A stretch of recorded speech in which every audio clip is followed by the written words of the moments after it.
Welcome back to Braille's channel.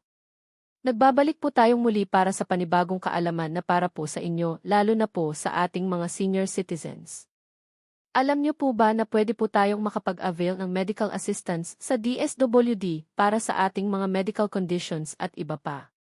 Kung paano at ano-ano ba ang mga requirements ay yan po ang ating ibabahagi ngayon, but before po tayo mag-start sa ating topic, kung bago ka pa lang sa aking channel, please do kindly subscribe, like, and share na din sa ating mga kaibigan, kaanak o kapwa po natin seniors at iba pa, at please do share na din sa ating mga social media accounts para mas marami pa ang makaalam.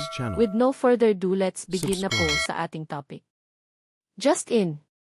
To all senior citizens at iba pa.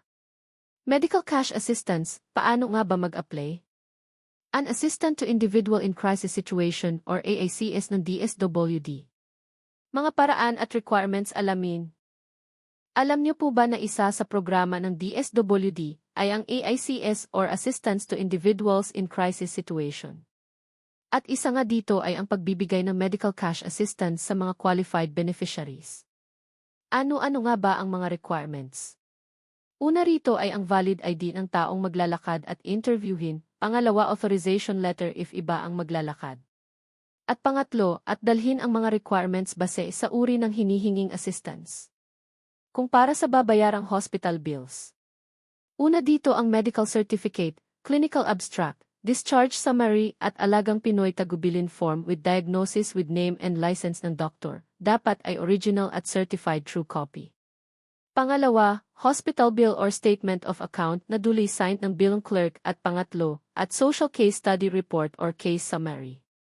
Kung ang purpose naman ay para sa gamot or assistive device, ang dapat niyong dalhin ay ang medical certificate, clinical abstract, discharge summary at alagang Pinoy tagubilin form with diagnosis with name and license ng doktor, dapat ay original at certified true copy.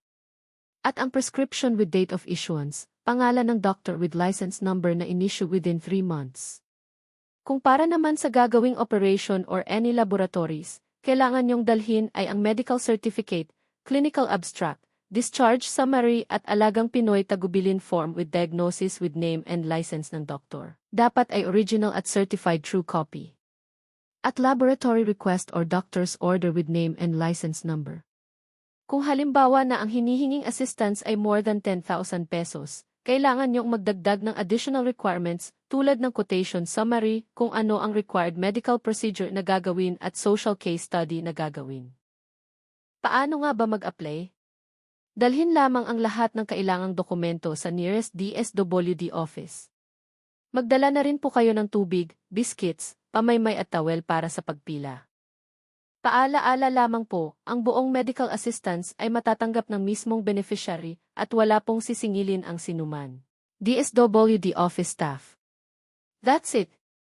Naway makatulong po ito sa lahat ng nagnanais mag-apply ng medical assistance para sa kanilang mga karamdaman o medical condition.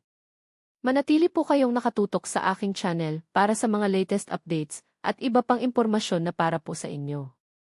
Marami pong salamat and God bless everyone.